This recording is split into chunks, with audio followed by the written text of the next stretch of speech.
Right. Good afternoon, everybody. I'm pleased you're here. My name is Birgitta Rausch-Montoto. On FIU campuses, everybody knows me as Gita. I am very happy to host this afternoon's information session on the German Academic Exchange Service, also known as Deutsche Akademische Austauschdienst, DAAD. And I'm pleased that DAAD has made available Ethan Grendel for this afternoon so that he can officially walk us through the program and the opportunities. Maybe some housekeeping items. If you do have questions or comments, please do share them anytime in the chat. And I will help Ethan with monitoring the chat so that we are sure to answer all questions. He will share some slides with information, and of course, we will distribute those slides afterwards. And as I was saying earlier, we are recording this session, so I will make that video available to everyone afterwards. So please be mindful, we're recording you right now, so if you want to turn off your camera, fine. I love to have people on camera, that way I don't feel so lonely. So thanks for being here. Good afternoon once again. And Ethan, again, thank you very much for walking us through this. Ethan is a program officer with the German Academic Exchange Service in New York. I believe you are in New York, in the New York office.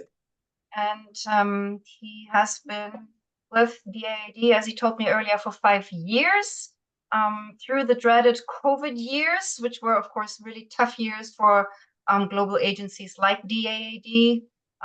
But here we are coming back even stronger. So I'm looking forward to this conversation. Ethan, take it away.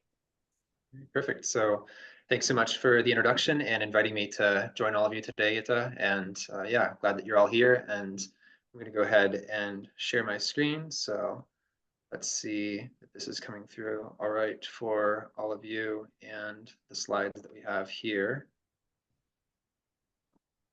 Yeah, and as Gita mentioned as well, maybe if you have questions, feel free to add those in the chat and we can monitor those throughout. Also happy to field any questions at the end. And yeah, I guess in terms of the audio, hopefully this is okay. If you want to unmute yourself to ask a question later, that's also great. But I'll just go ahead and jump in. My name is Ethan Grandel. I'm the program officer for the short-term grants at DAAD generally. I began here in April 2019. And I'm really excited to share these programs with you today. So the programs that I'm going to focus on are for the postdocs among you and the faculty among you. We have other funding options as well, but these are the ones that we're going to discuss today. Just a brief overview for those of you who might not be familiar, we're coming up on our 100th anniversary. So DAAD was founded in 1925 for connecting Germany to the world. And it's not only scholarships that we provide for postdocs and faculty, but also for students, details and information about studying in Germany for undergraduates, as well as just promoting German language and culture in general. You see there as well the facts and figures for our offices for the US in particular. We have a regional office where I'm at here in New York City. We manage the applications for American and Canadian applicants. We also have an information point in San Francisco on the West Coast, as well as in Toronto for fielding Canadian inquiries. So the two programs that I'm going to talk about today are the short-term research grants for postdocs and the research stays for faculty. So starting off for the postdocs among you, the short-term research grant is the program that would apply to you. Postdocs as well as master's students and PhD candidates are eligible for this program. It's important to note for the postdocs, no more than 4 years may have passed since you've received your doctorate. At that point, then you would no longer be eligible for the short-term research grant and you would need to apply assuming you were eligible for the research stay. There are a couple differences or nuances in terms of eligibility for each of those, which we'll cover as well. The short-term research grant can be slightly longer than the research stay. So for the postdocs among you, the short-term research grant duration can be from 1 to 6 months. In terms of eligibility, US citizens, US permanent residents, Canadian citizens, and permanent residents are eligible. Foreign nationals are eligible as well, assuming that you've been living here and have your current residence here for at least 1 year by the time of the application deadline. Also important to note there, For German nationals, so this is not dual citizens, but in case you're just a German national, not US or Canadian, for the short-term research grant, you would have need to have been living here for at least 6 years by the application deadline. And also in general, for applicants, it's not possible that you've been living in Germany for more than 15 months by the time of the application deadline in order to be eligible, since it's intended to promote the research in Germany and those opportunities for those who would be going there anew.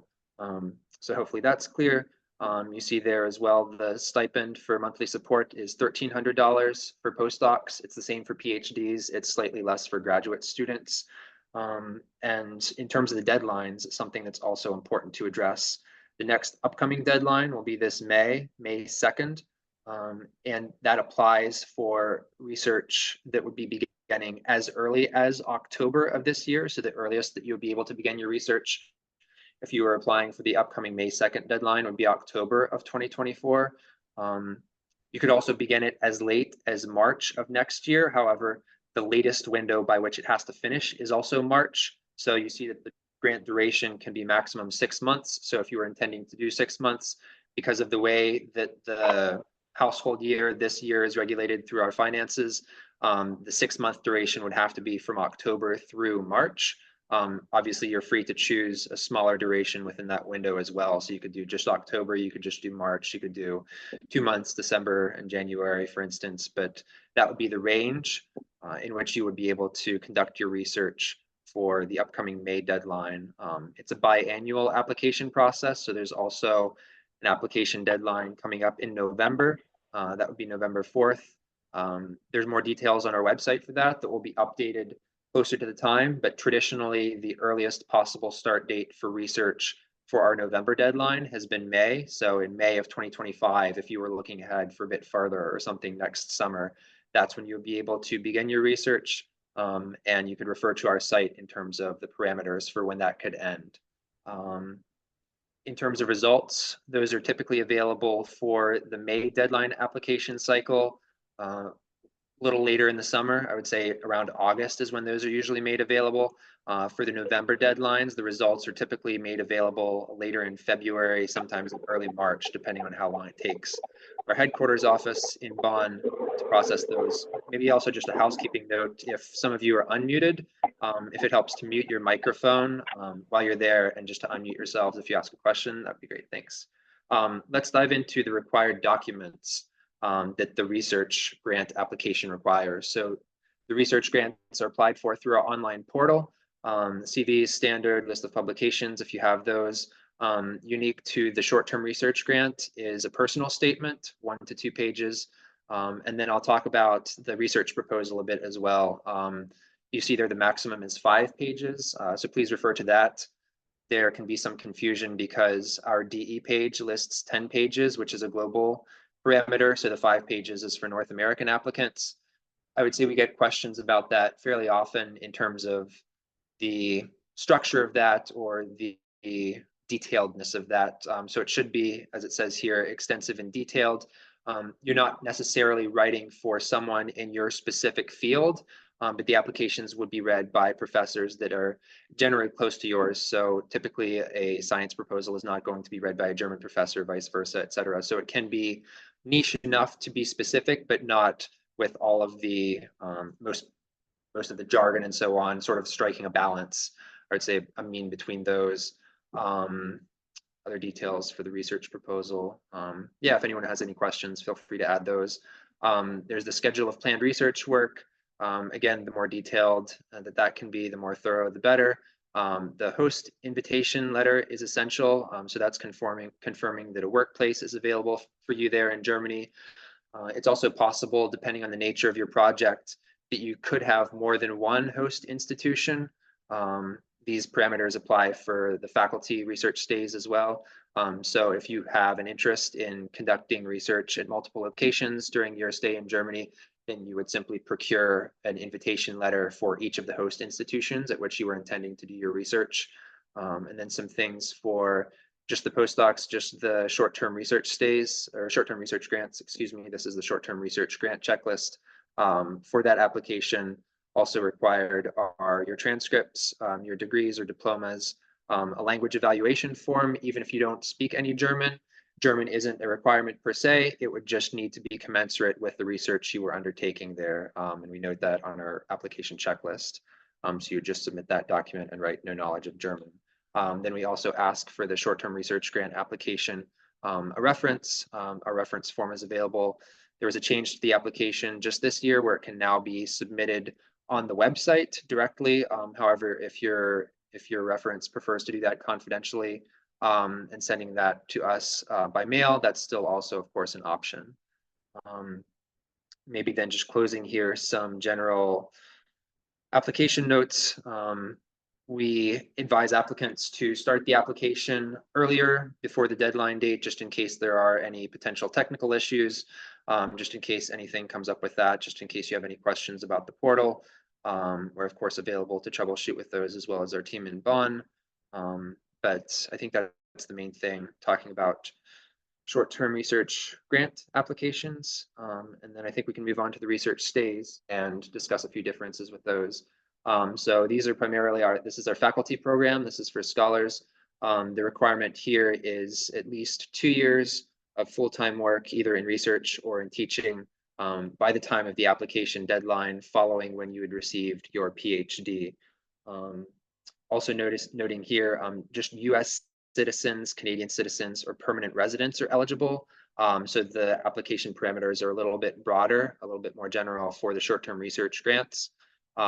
These apply for the research stays. Also, if you are a German national in this case, it's also slightly more restrictive. So you would need to have been affiliated with a US or Canadian institution for 10 consecutive years in order to be eligible. And again, that's if you're not a dual citizen. If you're a dual citizen, then your US or Canadian citizenship would take precedent, and that would be fine. You'll also notice in terms of the eligibility for the research stay, there's the possibility of an applicant who would fall into eligibility for both the research stay and the short-term research grant if they had in fact been working in research or teaching at least 2 years full-time following their PhD, not 4 years yet at this point, then in theory, you would be able to apply for either.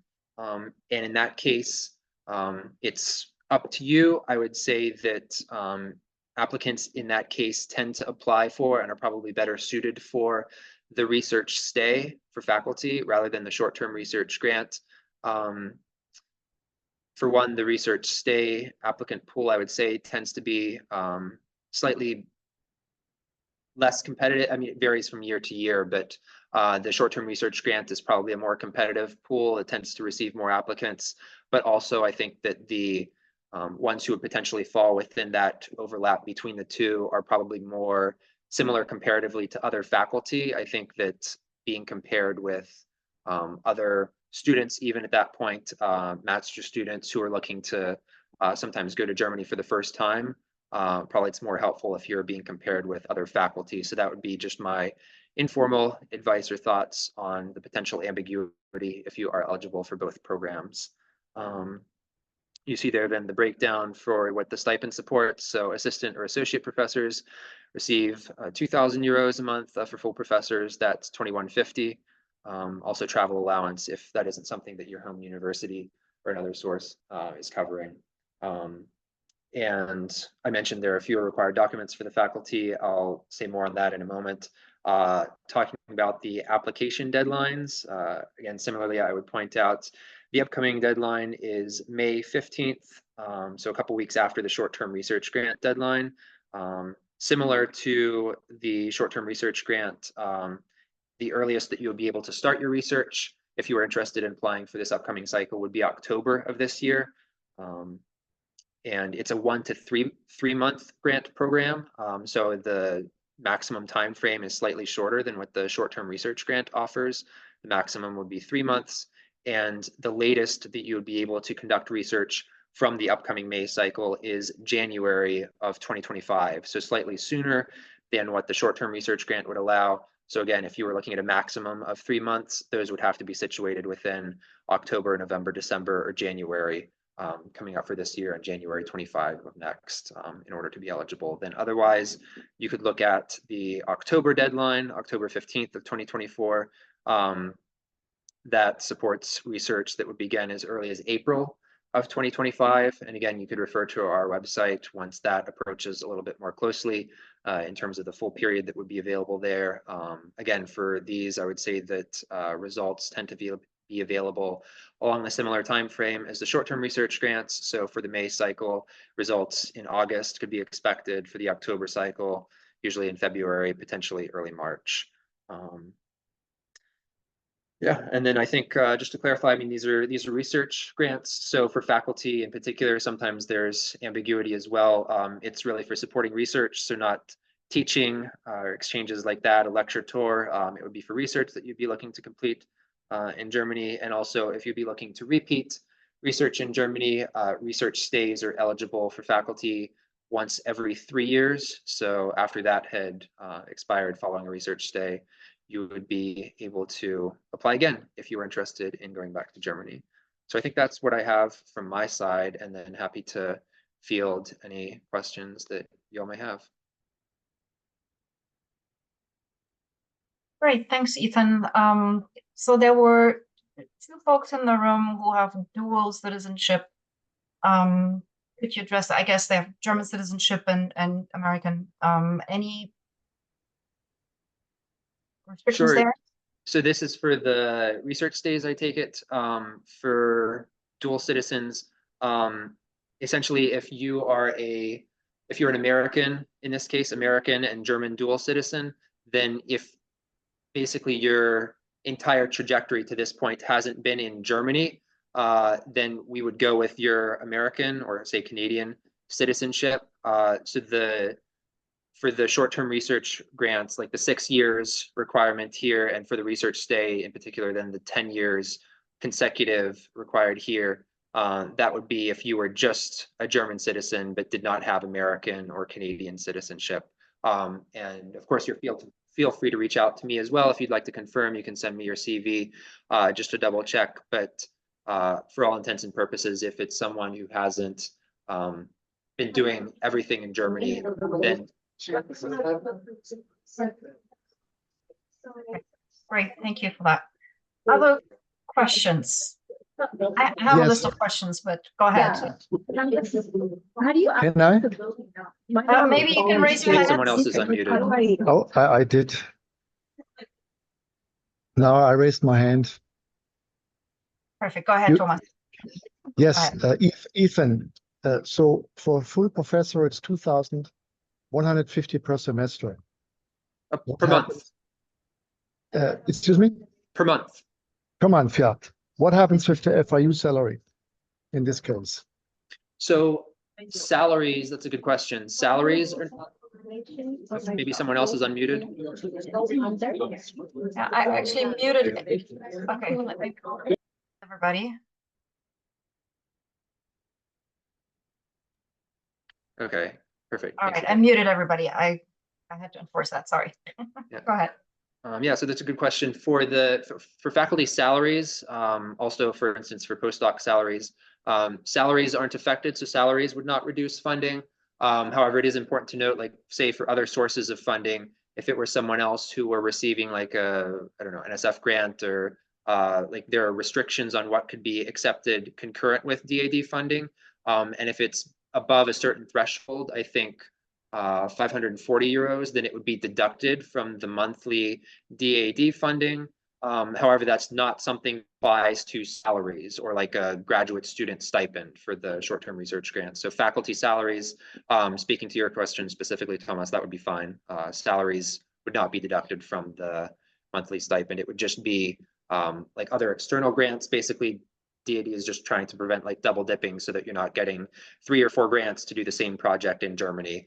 Also important to note, like German specific sources of funding could not be accepted concurrent with a DAAD fellowship. So like a Humboldt, for instance, could not be in tandem with one of our grants at the same time, overlapping. You could do it subsequently, but not overlapping. And maybe similarly, Ethan, can a faculty member who goes to Germany on a DAA stay or fellowship continue to work at home, either remote teaching or mentoring students or other research obligations, does DAAD ask about that, look at that, or is the or awardee free to continue what they're doing? Can you touch on that? Yeah, basically, I think the expectation baseline is that the grantee, let's say, is sort of full-time invested in their commitments for their proposed research, and naturally extenuating circumstances or like other things that couldn't be avoided would come up. But basically, I think I would say that like you've laid out your research schedule and your timeline for the proposal. You have the detailed description there of what you would be doing. So I think it would be complicating if there were sort of a division between that, because naturally the DAAD would want to be funding applicants who would be fully invested in that. And so if you were there for applying for, say, a 3-month stay, then it should be, I would say, 3 months worth of work versus like 1 month worth of work. But I'm also juggling it and balancing it with these other things. I would advise against that. Yeah, I mean, it's generally, I guess, faculty juggle so many different things and they go way beyond the regular work hours. So I think faculty get it, right? If you do your project, you carry your project out that you proposed, your research that you applied for and that you presented in your proposal. But then there's lots of other things that just have to continue. And I think it's unrealistic to tell faculty you have to stop everything else because, like mentoring students, there's just no way you can stop that. And similarly, that means if the chair requires that a faculty teaches, for example, in fall, What is that? there would be no chance to apply for a DAAD No. because there would be no sign off by the chair. Chair would say, Thomas, you have to teach this and that studio. You cannot go to Berlin or to Munich or somewhere. We need you. What then? Is there any I think policy Thomas, for that? yeah, I think that's really because everybody's assignment is different, right? Is it in person? Can you teach remotely? I mean, studios, I suppose you really have to be present with your students, but I'm sure there's other assignments and expectations of faculty that wouldn't require you to have to be on campus. Everybody's assignment is so different. We have this as Fulbright, that's why I always say, talk to your chair. Of course, if you can align it with the sabbatical or professional development leave, great, even better. That doesn't always align. I get that. And so it really depends on what your respective assignment is that semester, and how you can make arrangements with your department chair or with your other faculty. So it's tricky. And I see this with Fulbrights every single time because every department is so different, and faculty roles are so different. So you would have to figure that out with your department chair. Maybe if I could also just add at this point, and just briefly on that, I would say the majority, I feel like the faculty tend to be applying during their sabbaticals. Just another point in terms of the timeline, it's also perfectly acceptable. A lot of times we'll get the question, say like the funding only starts for the May cycle as early as October. It's also fine if your proposed research stay in Germany begins earlier than that. You can fly to Germany in August or September. The funding dates from DAAD do not have to line up with your time in Germany. So if you want to do 5 months there, then you could get DAAD funding for 3 months of that. That's not a problem at all. Okay, that's good to know that there's some flexibility. Starting earlier or ending later, just not starting later or ending earlier.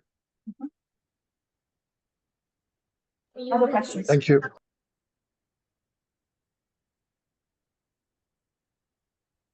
Ethan, do host institutions, what is their commitment? What is required of host universities other than providing a workspace and like a collaborator mentor relationship with someone who facilitates your work? But is there anything else that the institutions have to provide?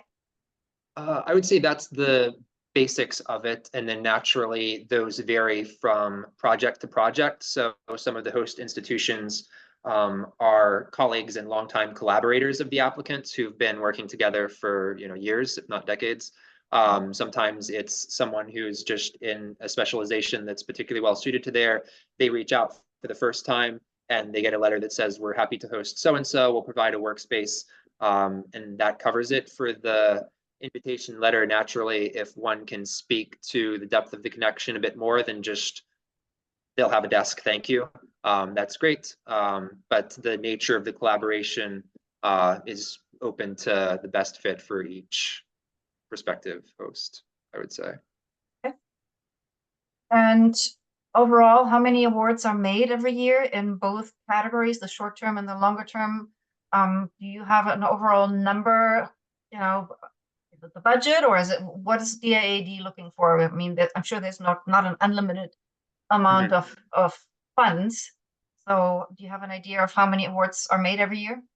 Sure, yeah, I can speak to that. And I guess speaking to that also entails just looking back a bit. So I'd said I'd started here about 5 years ago. Naturally, there was some fluctuation during the pandemic, both in terms of what was applied for and what was made available. But I would say, in general, from the cycles that I've worked with, the selection rate tends to be somewhere between 1/3 and 1/5 or 1/6 of applicants, depending, again, perhaps slightly more generous for the faculty research stays versus the short-term research grants. The short-term research grants, being a student program, tends to receive more applications. So for instance, this past cycle, I mean, naturally it can vary from year to year. And I was saying earlier before the session had officially started, the number hearteningly rebounding, sort of post-peak pandemic.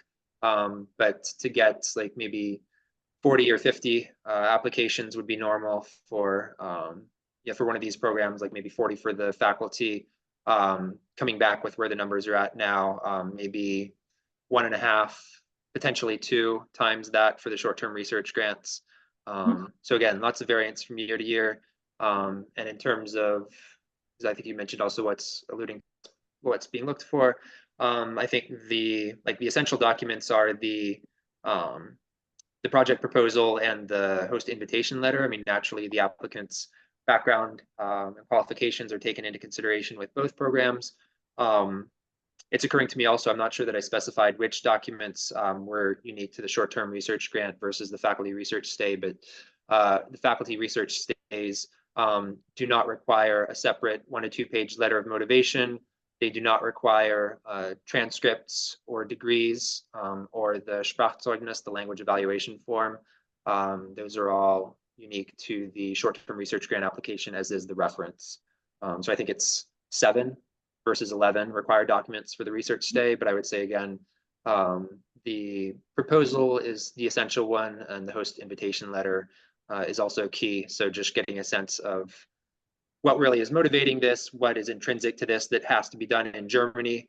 And also for faculty collaborations, I would say it's an added positive if like students are being supported through it or something like that is cultivated, keeping up collaborations, exchange, building foundations for future work along those lines. I think those are the things that touched on.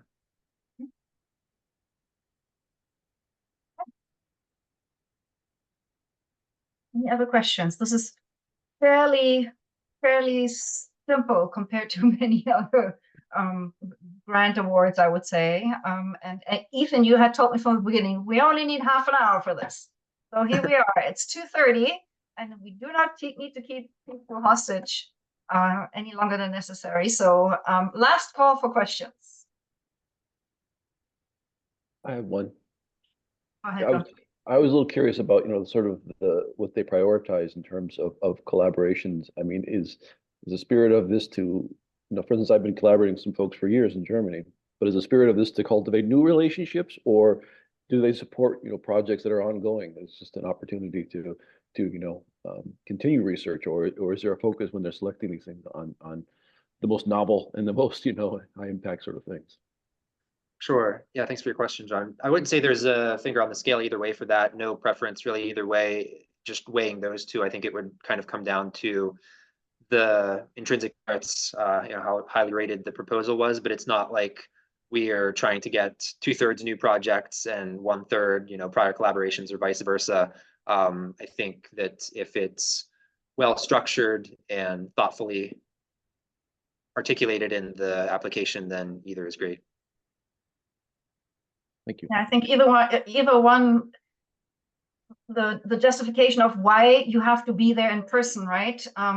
What can you accomplish in person, what you can't accomplish remotely? I think that's key for people to see value in your proposal and return on investment. So I think that's always true for these proposals, but it's good to know that you also can propose continued collaborations. Yeah, absolutely. I would say both of those get mentioned. I mean, with our selections, both of those are mentioned roughly the same, like equal frequency in terms of this seems really promising. They have a great track record of working together. We know what we can expect, and they've had, you know, great collaboration in the past versus, you know, this seems something really promising that, you know, is exactly what they should be doing. And they've articulated why they're looking to that now. And this could have a good ripple effect looking ahead to what it could produce. Both of those would be great.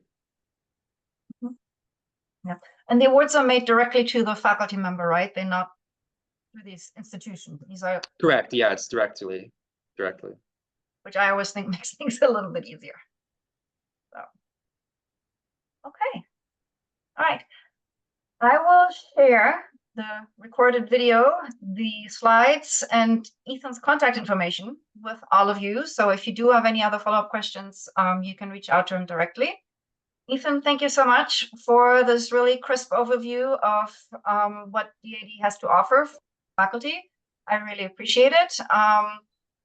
Hope you come to visit Florida and FIU at some point. Let me know. We'll show you around. It's definitely warmer than in New York. Yes, that sounds great. No, thanks so much for organizing this, Gita, and thank you to all of you for joining, for your interest. My email is in the first slide of the presentation. I'm going to send you the slides then afterwards, Gita. But yeah, happy to connect if anything else comes up. Again, May is the upcoming cycle of deadlines. But yeah, we're here in New York and we're available for you. So feel free to reach out and be in touch. Super. Thank you, Ethan. You.